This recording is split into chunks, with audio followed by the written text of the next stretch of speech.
فن کسی بھی معاشرے کی ثقافت اور روایات کا عکاس ہوتا ہے، اور فنکار اپنی حرکات اور آواز سے معاشرے میں رونما ہونے والے حالات اور واقعات کو مسکراہٹوں اور آنسوؤں کے حسین امتزاج کا لبادہ پہنا کر دنیا کے سامنے پیش کرتا ہے۔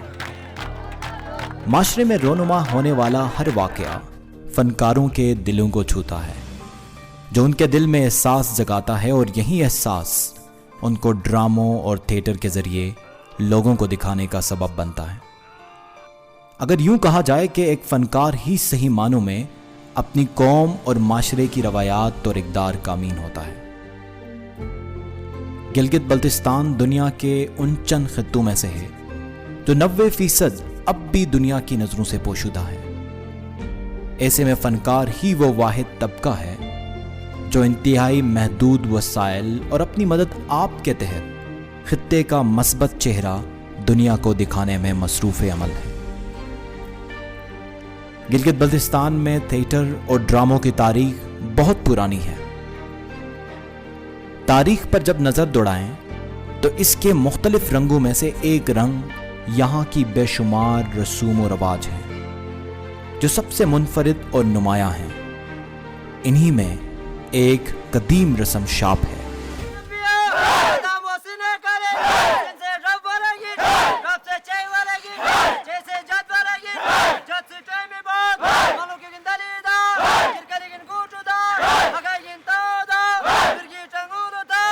شاپ جسے ہم کہتے ہیں، اب اس کو آپ غور سے دیکھیں گے تو شاپ جو ہے ایک طرح کا تھیٹر ہے۔ یہ اس میں ایک بزرگ کا رول ہوتا ہے، اور اس میں ایک دادے کا رول ہوتا ہے، پھر اس کے ساتھ اس کے بہت سارے پوتے پوتیاں، اور یہ جو ہے وہ دعائیہ کلمات کے ساتھ علاقے میں رات کو، اور یہ مخصوص ہے ایک خاص مہینے کے ساتھ، یعنی یہ دسمبر کے مہینے میں یہاں کا ایک رسم اس علاقے کے موسم کے اعتبار سے نسالوں جب کاٹا جاتا ہے 15 دسمبر کے بعد، تو نسالوں کے کٹنے کے بعد یہ جو خوبصورت رسم ہے شاپ کا، علاقے کے نوجوان سارے اس میں جمع ہوتے ہیں، اور اس میں دیکھتے ہیں کہ فنی صلاحیت جس کے اندر موجود ہو، یعنی بولنے کا انداز اس کا اچھا ہو، اچھا بول سکتا ہو، اچھی ایکٹنگ کر سکتا ہو، ایسے ایک جوان کو بزرگ کا گیٹ اپ دیا جاتا ہے۔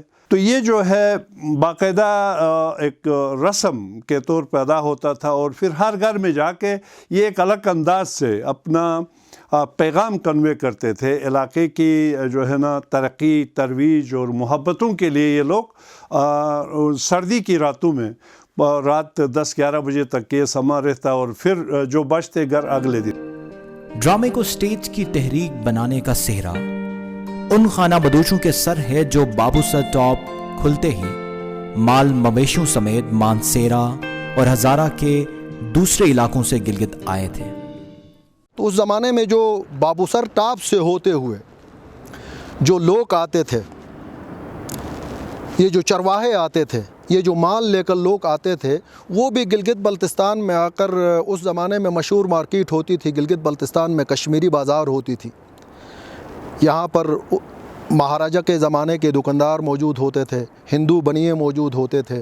گلگت کے اکا دکا اس وقت بزنس کا ایسا شعور تھا نہیں، گلگتی بہت کم بزنس کی طرف مائل تھے، تو وہاں وہ اپنا مال لے کر آتے تھے، اور یہ جو لوگ ہیں جو کشمیر سے یہاں آتے تھے، یہ وہاں آ کر سوانگ رچاتے تھے، وہاں آ کر وہ شوز کرتے تھے، وہاں آ کر وہ مزاحیہ جملے کرتے تھے، لوگوں کو ہنساتے تھے اپنی طرف مائل کرنے کے لیے، مال کو بیچنے کے لیے۔ اس سے بھی ایک ڈرامے کی میں یہ سمجھتا ہوں کہ ایک رواج پڑی ہے گلگت بلتستان میں۔ ایک اور روایت کے مطابق 1909 میں اٹلی کی ایک کوہ پیما ٹیم کسی چوٹی کو سر کرنے گلگت آئی تھی۔ دوران قیام اس ٹیم کے ارکان نے گلگت میں کئی سٹیج شوز پیش کیے، جس سے ڈراموں کی راہ ہموار ہوئی۔ اس کے بعد گلگت میں 1940 کی دہائی میں محمد امین ضیاء، گولو بٹ مرحوم اور کریم جان اور دیگر پر مشتمل ایک ٹیم نے باقاعدہ تھیٹر شروع کیا۔ گلگت میں 1940 کی دہائی میں ایسے لکھے پڑھے افراد پیدا ہو گئے جنہوں نے باقاعدہ سے اسٹیج کا کام شروع کیا، جن میں اب بھی ہمارے حلقہ ارباب ذوق کے صدر ہیں محمد امین ضیاء صاحب. اس وقت وہ بالکل ینگ، شاید بالکل نوجوان تھے، اور گولو بٹ مرحوم، اور اس طرح کے کریم جان صاحب گلگت کا فرسٹ کیمرہ مین، جس نے کیمرے کی آنکھ سے گلگت کے ذرے ذرے کو محفوظ کیا. وہ بڑا ٹیلنٹڈ آدمی تھا. تو اس طرح کی ایک ٹیم تھی جو باقاعدہ سٹیج کیا کرتے تھے. ہمارے گلگت بلتستان میں جو سٹیج کا، آپ یوں کہیں کہ یہ جو اداکاری کا، فنکاری کا ایک طرح سے ہب ہوتا تھا، ہمارا ہائی سکول نمبر 1، جسے آپ گلگت بلتستان کا علی گڑھ بھی کہتے ہیں. یہاں اس زمانے میں بڑے شوز ہوتے تھے، بڑے قابل قسم کے ٹیچرز ہوتے تھے، وہ سٹوڈنٹس کو تیار کرتے تھے. اس زمانے میں جو پائنیئرز تھے جنہوں نے ہائی سکول میں سٹیج شوز کی بنیاد ڈالی، تھیٹر کی بنیاد ڈالی، ان میں غلام محمد بٹ تھا، جسے جو گولو بٹ، المعروف گولو بٹ مشہور ہے، اللہ انہیں غریق رحمت کرے، وہ چل بسے ہیں. ان میں محمد امین ضیاء ہوتا تھا، ان میں AIG حشمت اللہ ہوتا تھا، عبد الخالق تاج ہوتا تھا، محمد امین ضیاء ہوتا تھا، مرحوم فضل الرحمن عالمگیر ہوتے تھے. یہ لوگ تھے جنہوں نے رواج ڈالی. اس دوران انٹرٹینمنٹ کا یہ واحد ذریعہ کچھ عرصے تعطل کا شکار رہا. 1979 میں ریڈیو پاکستان کی گلگت میں نشریات کے آغاز نے اس خطے میں تھیٹر اور ڈراموں کے اس شعبے میں نئی روح پھونک دی. میں 2006 میں ریڈیو پاکستان میں آیا ہوں، لیکن بچپن سے میں سنتا آیا ہوں، اور میرے سینئرز جو بتا رہے ہیں 1980 سے باقاعدہ ڈرامے یہاں پہ لکھے گئے، ڈرامے پروڈیوس ہوئے، اور ہماری لائبریری میں پرانے ڈرامے اب تک موجود ہیں جو 1980 کے بعد پروڈیوس ہونا شروع ہو گئے. جناب جیک ہمارو پستول کی نہیں ہائے تھے شداروں نے جیک ٹھوکن تو ہیر پرا کی میں آج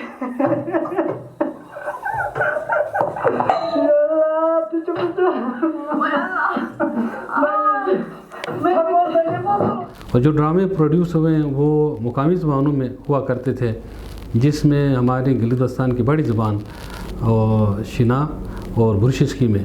بعد میں کچھ ڈرامے اسپانسر ڈرامے ہو گئے جو خوار اور وقی میں بھی ہوئے ہیں. اور حال ہی میں یہ 2019 سے اردو ڈرامے بھی ریڈیو پاکستان گلگت نے پروڈیوس کرنا شروع کیا، اور جو قومی نشریاتی رابطے پہ نشر ہوتے ہیں، اور ہر سہ ماہی میں ہمیں ایک ڈرامہ دیا جاتا ہے جو پاکستان بھر کے بڑے بڑے اسٹیشن سے، ان میں ہمارا اسٹیشن ریڈیو پاکستان گلگت بھی شامل ہے.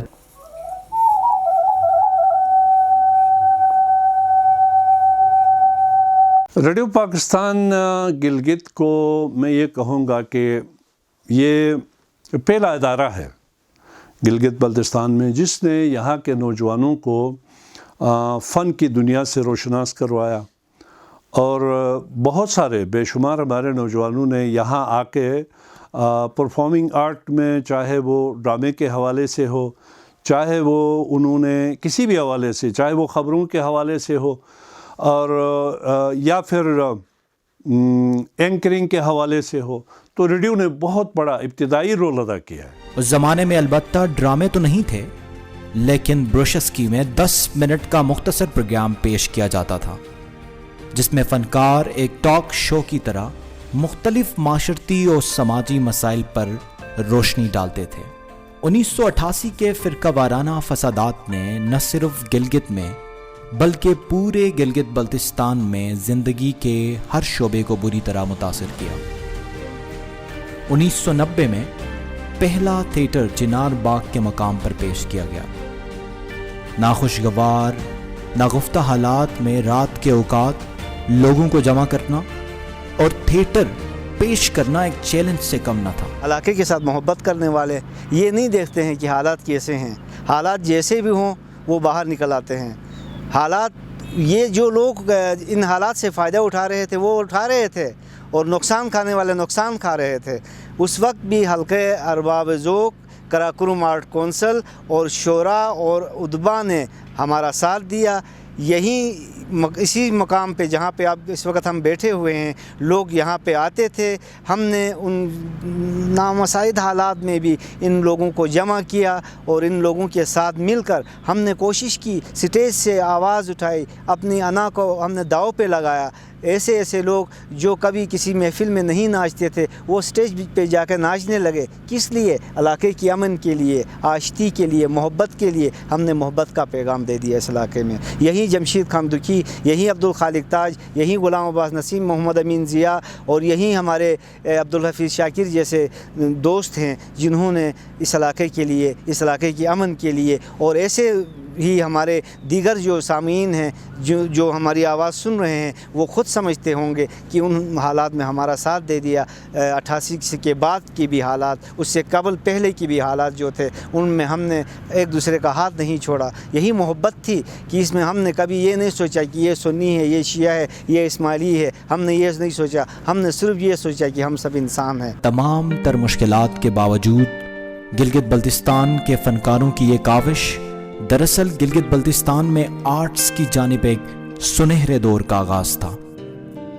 چنار باغ میں کامیاب سٹیج شوز کے بعد فنکاروں نے موجودہ سٹی پارک کا مقام آغا خان شاہی پولو گراؤنڈ کو اپنے فن کے مظاہرے کے لیے منتخب کیا. اس زمانے میں 1 نومبر جشن آزادی گلگت بلتستان، جشن نوروز، طنز و مزاح، حادثات، پولو، گنونی ڈراموں کے موضوعات ہوا کرتے تھے. خواتین کے کردار کو موجودہ دور کی طرح اس زمانے میں خاص اہمیت دی جاتی تھی. ان میں شریف اللہ جس نے یہاں پر پہلا بلکہ دوسرا آپ کہیں، پہلا نہیں دوسرا سنیما ہال اس نے بنایا تھا، نسیم سنیما ہال بنایا تھا. یہ بھی فیمیل رول کرتے تھے. ان کے ساتھ کریم جان بہت مشہور قسم کا، یعنی آپ یوں کہیں کہ انٹرنیشنل فیم کا فوٹوگرافر تھا، لیکن بدقسمتی سے ہمارے پاس وہ اپرچونٹیز نہیں ہے کہ ہمارا سکل جو ہے وہ اپنی صلاحیتوں کو منوا نہیں سکتا ہے. وہ سٹیج ہمارے پاس نہیں ہے. وہ بہترین فوٹوگرافر تھا، وہ بھی دنیا سے چل بسے ہیں. وہ بھی فیمیل رول کرتا تھا. فن کی اس عہد نے گلگت بلتستان کو چند نامور ڈرامہ نگار بھی دیے، جن میں محمد امین ضیاء، محمد نظیم دیا، عبدالحفیظ شاکر، سخی احمد جان، غلام عباس نسیم اور شیرباز کلیم جیسے نامور نام شامل ہیں. وطنی رٹھالے گلگت بلتستان کا پہلا ڈرامہ تھا جس کو باقاعدہ فلمایا بھی گیا. یہ غالباً 80s کی بات ہے کہ میں، غلام عباس نسیم اور عبدالحفیظ شاکر بیٹھے ہوئے تھے، تو ہم نے سوچا گلگت کی تاریخ کے اندر کوئی ایسا کام نہیں ہوا ہے جس سے ہم اپنی تاریخ کو، زبان و ثقافت کو محفوظ کر سکیں، کوئی ایسا کام کریں. تو پھر ہم نے کہا کہ اس وقت ہمارے پاس ایک ہی کیمرہ مین ہوا کرتا تھا، کریم جان صاحب، اور اس کے بعد جو ارمان اللہ تھا. کریم جان صاحب کے پاس وقت نہیں تھی اتنی کہ وہ ہمارا ساتھ دیتے، وہ ایک RSP کے ساتھ منسلک تھے. ارمان سے ہم نے کہا کہ ہم ایک ڈرامہ بنانا چاہتے ہیں، آڈیو ڈرامہ، ویڈیو ڈرامہ، تو اس کے لیے آپ ہمارا ساتھ دیں گے؟ اس نے کہا میں بالکل ساتھ دے دوں گا.